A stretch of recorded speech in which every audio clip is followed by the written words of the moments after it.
السلام علیکم پیارے دوستوں، میں لائی ہوں آپ کے لیے آج کی نئی کہانی۔ آج کی کہانی ہے خود پہ بھروسہ۔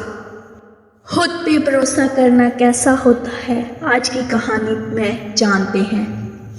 کسی باغ کے ایک گھنے درخت پر ایک فاختہ نے اپنا گھونسلہ بنایا ہوا تھا، جس میں وہ دن بھر اپنے بچوں کے ساتھ رہتی تھی۔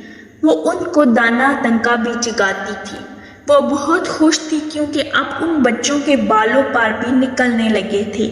ایک روز فاختہ کو اس کے بچوں نے بڑی پریشانی کے عالم میں یہ بتایا، ماں، ایسا لگ رہا ہے کہ ہمارا گھونسلہ برباد ہونے والا ہے۔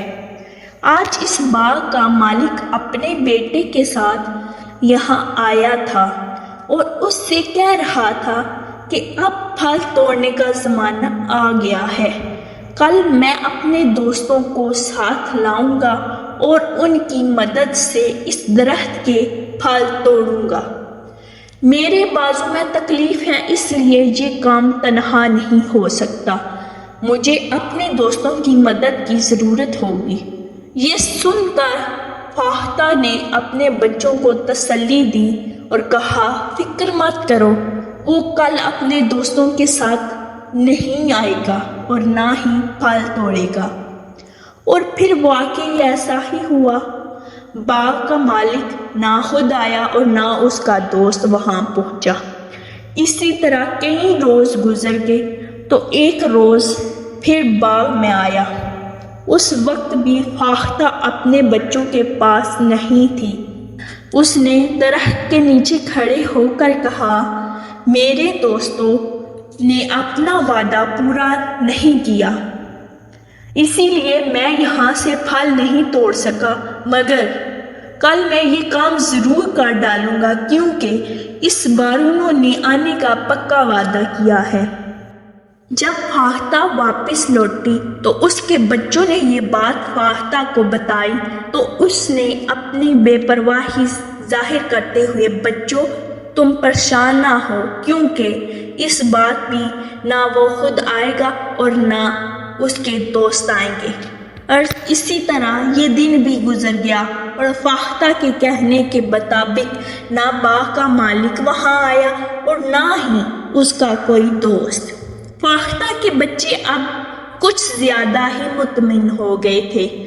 چند روز بعد باغ کا مالک اپنے بیٹوں کے ساتھ وہاں پہنچا اور درخت کے نیچے کھڑے ہو کر کہنے لگا، میرے دوست صرف نام کے دوست ہیں، انہیں مجھ سے کوئی ہمدردی ہے ہی نہیں۔ ابھی تک کئی بار وعدے کر کے ٹال گئے، لیکن اب مجھے ان کی مدد کی ضرورت نہیں۔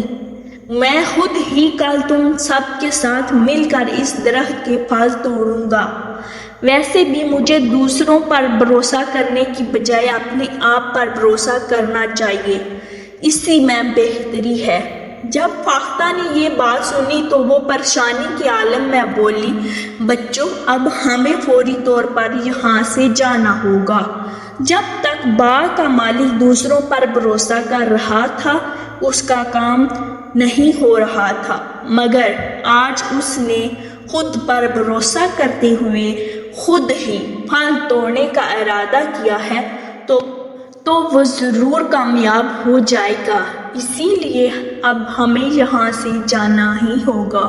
پھر وہ اپنے بچوں کو ساتھ لے کر وہاں سے پرواز کر گئی۔ امید کرتی ہوں آج کی یہ کہانی آپ کو پسند آئی ہوگی۔ ایسی مزید کہانی سننے کے لیے میرے چینل کو سبسکرائب کریں، ویڈیو کو لائک کریں تاکہ ہر آنے والی نئی ویڈیو آپ تک پہنچے۔